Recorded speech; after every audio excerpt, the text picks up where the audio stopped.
This is a scene from Deedlit in Wonder Labyrinth, which was a video game that came out in 2020. And it took over 30 years for Deedlit to say these words. Let me say that again. It took this franchise 30 years to pay this off. So why is that? Why was Parn and Deedlit's love story seemingly cast to the side? And you know what the most gut-wrenching thing about this is? This is not even Parn, because he's been dead for over 100 years. You see, because Deedlit is a high elf, she doesn't age the same way as us humans do. But Deedlit here still lives, and she still feels. You see, the OVA ran for over 24 episodes, plus there was also a television series, so they had plenty of time to pay this off. So why not pay off this love story? The answer, like many things in this show, are just very nuanced, and it probably isn't what you think. So it's been 30 years since I first watched Record of Lodoss War, and today I want to break down and review the Record of Lodoss War and ask the question that no one is asking. Not because no one is smart enough to do it, but genuinely, who the hell is even making videos about Record of Lodoss War at this day and age? But the question I come here to ask today is, why was the Record of Lodoss War so damn good and so damn mediocre all at the same time? So this serves as my homage to the early 90s, and more importantly, my love letter to the Record of Lodoss War. Part 1. Through the Lens of Time. When I was a boy of 14, my father was so ignorant I could hardly stand to have the old man around. But when I was 21, I was astonished at how much he had learned in 7 years. Mark Twain. So I recently rewatched the Record of Lodoss War, and I gotta say, it's remarkably different from when I first watched it when I was a teenager. And not because the source material changed, but because I had grown as a person. And so today I want to kind of unpack what happens when the reader changes and kind of realigns himself or herself with the author or the intended audience. So this is a term that's been coined reception theory, and we'll of course unpack that. But really what I'm trying to express here is that as you grow, as you age, as the variables shift within not just yourself, but within the culture, within the cultural landscape, the way that you perceive artistic intent changes as well. These changes come from age, experience, cultural shifts, cultural dynamics, just to name a few. And in many ways, some of these perception shifts will be very subtle, but sometimes they're not. And given that this is 30 years old, the general landscape has changed significantly, not just within myself, but in the culture itself, the culture of America, what we find acceptable, what we find profane. But what I really want to get to the heart of is our initial perceptions shaped by this glowing light of naivete, of youth. You see, that same naive perception, that same naive lens, led me to a blindness, if you will. A blindness that prevented me from fully experiencing the Record of Lodoss War probably as the author intended. The one thing I do want to say about Record of Lodoss War is that it's a slow burn, and it's a patient film. It just lets things linger. It lets you project yourself upon what I'm going to call very generalized characters. This is both a very good and a bad thing. So this is going to be an exploration of Record of Lodoss War, but it's also going to be an exploration of how things change as we age, how we perceive things more maybe pragmatically, if you will. See, the passage of time and the personal growth of wisdom within oneself gives you a new perspective, one that can enrich, one that can enhance, one that can open up new narratives and invites you to renew your appreciation for this enduring tale. I think as a starting point, we can loosely use the theoretical concepts of implied reader versus reception theory to bring a framework for us to unravel this with. Today I'm going to argue for reception theory as a lens from which we can extract understanding from this work of art. You see, in reception theory, a basic acceptance of the meaning of a specific text tends to occur when a group of readers have a shared cultural background and interpret the text in similar ways. It also suggests that it's likely that the less shared heritage a reader has with the artist, or in this case the author, the less he or she will be able to recognize the artist's true intent or true meaning. And it follows that if the two readers have vastly different cultural and personal experiences, their reading of the text will vary greatly. Here I want to supplant my journey and talk about how I came from being a teenager and being very obtuse to some of the kind of narratives and narrative themes, and to becoming a full-fledged adult and really trying to realize what the author was actually intending to say. Part 2. Restraint's Embrace. In matters of love, restraint often leads to a more profound connection, where respect and understanding foster a deeper bond. Unknown. So the love story between Parn and Deed can be a masterclass in nonverbal communication. There's certainly a lack of grand gestures of verbose declarations. Everything is very coy. I'm just going to go ahead and pair up two words that don't really go together, but everything's just generally subtly obtuse. And speaking to the subtle part, this subtlety can certainly obfuscate a love story that in my teenage years I just didn't even see.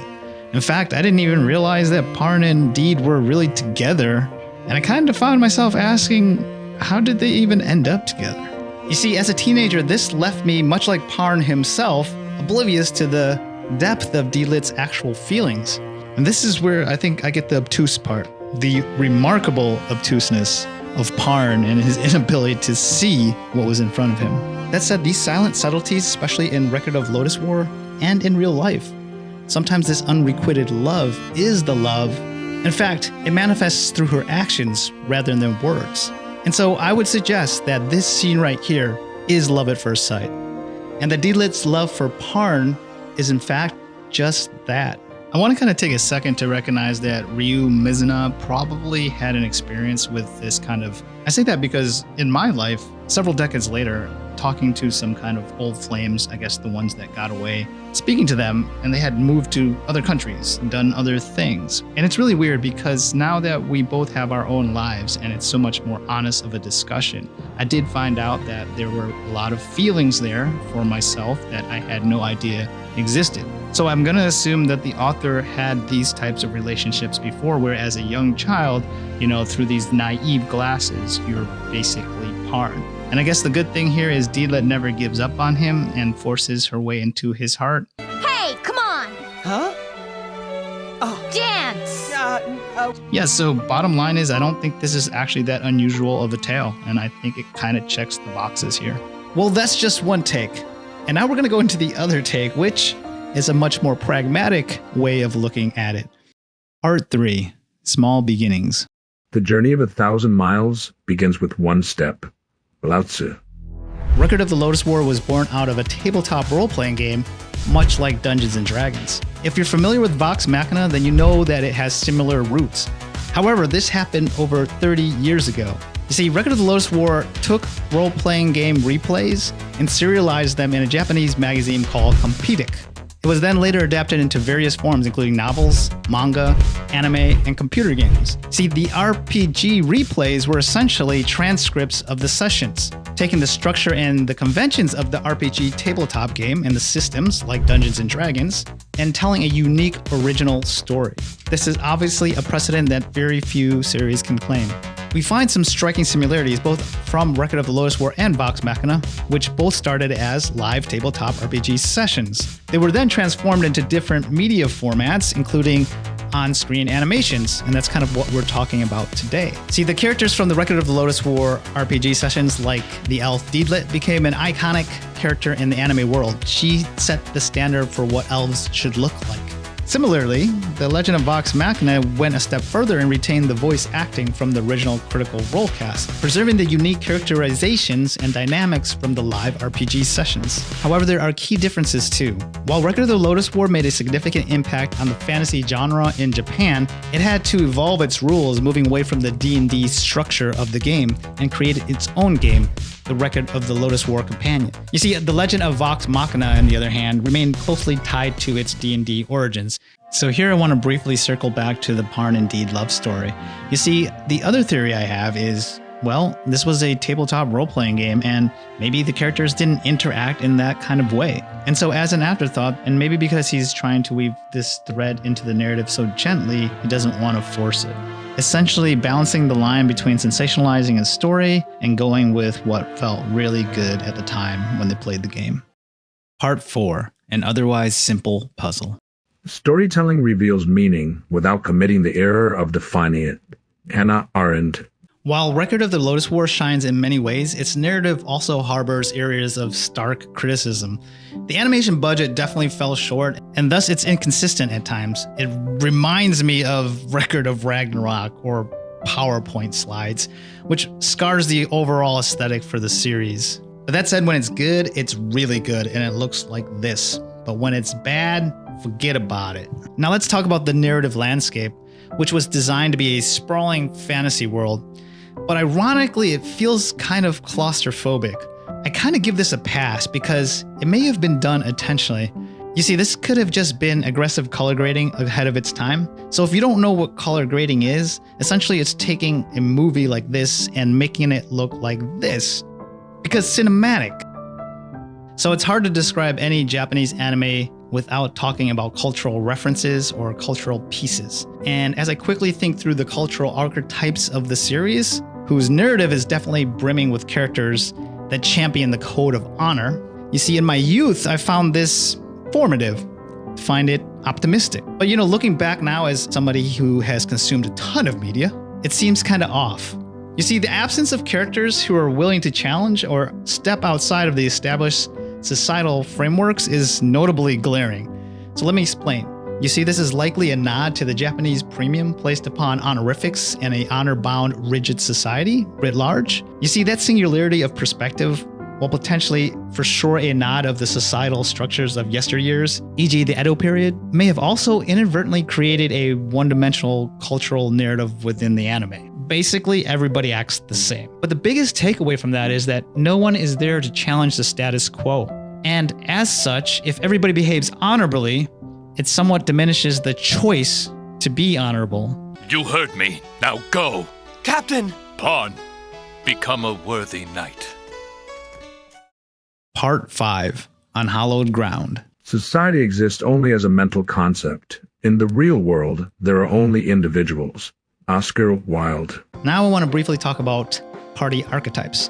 Mirrored from the Dungeons & Dragons, it delivers a blend of familiarity, novelty, and it roots the series in classic fantasy. I love it. You want a mage? Check. You want a fighter? Check. You want an elf? Check. Thief? Check. Dwarven warrior?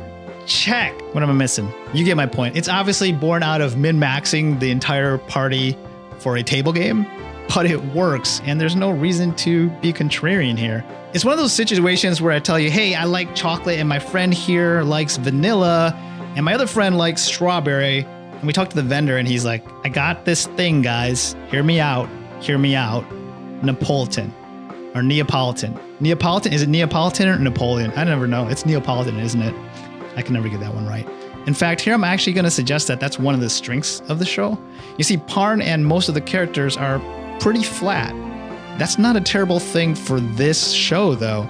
I honestly see this more as a narrative choice. Hear me out here. He's not so much Parn, but a fairly blank slate from which you can imprint yourself onto if you would like. And so I do think this is a narrative choice, and I think it's kind of a good one. So I wanted to take a brief second to really pay homage to the opening and the closing songs of both the OVA and also the television series writ large. And of course, music is super personal, but I gotta say that, of these 4 songs,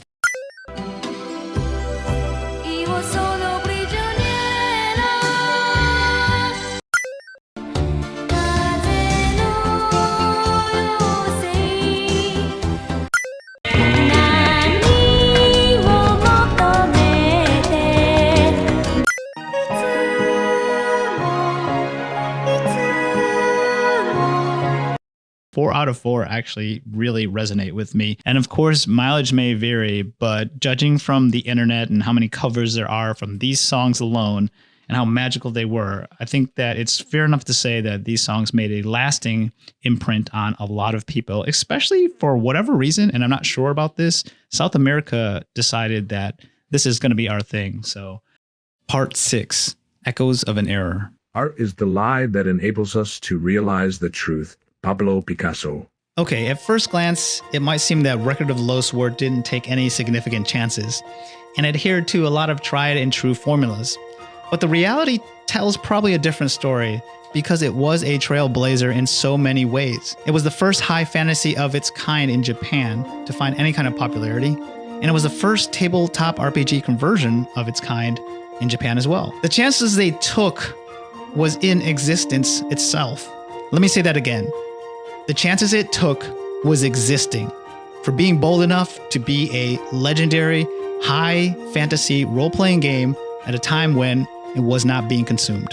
And in the end, forging a path that no others had yet dared to tread. You see, the creativity here, the willingness to venture into uncharted territory, was revolutionary for its time. And in fact, in corporate speak, the risk manager probably got a hold of it and had to mitigate some risk. Let me kind of explain that piece. See, take a look at these animations. These animations were 5-minute long animations at the end of a 25-minute series. That said, that means 20 minutes for the main story and 5 minutes for all this, which doesn't usually lead to much. But I think these remnants that we see serves two mandates from the corporate overlords or the risk managers, whose budgets were already strained. One, it integrated a younger demographic, trying to get a more broad mass appeal. And two, it likely just cut out 5 minutes of animation, of serious animation, for animation that took probably a quarter of the time and took a quarter of the cost. So to better articulate my stance here, we can put it through a lens called innovation diffusion theory, which was coined by Everett Rogers. Essentially, it can be broken down into 5 parts. And these 5 parts we can use as a checklist to see if it fits the bill. So the first one is knowledge, and what I mean by that is learning about the existence and the functions of the new innovations. So in this case, Record of the Lodoss War actually existing, being a high fantasy genre in Japan and actually seeding and taking root. The second is persuasion, which is forming an attitude towards the innovation. How did culture perceive? How did Japan's culture perceive that, and writ large the world? The third is decision, engaging in activities that lead to the choice to adopt or reject the innovation. And as we can see with all the high fantasy going forward in Japan, this does make a marked difference. And then 4, implementation, employing the actual innovation. So in this case, using high fantasy as a medium to tell stories within the anime genre, which of course happened. And then 5 is confirmation, the decision to continue using the innovation. Obviously, this is kind of an open and shut case because it hits all 5 check marks. And in fact, one of the manga that I'm reading now that is actually high fantasy without the isekai element is Free Red, which I'm excited to say is going to actually turn into an anime very shortly here.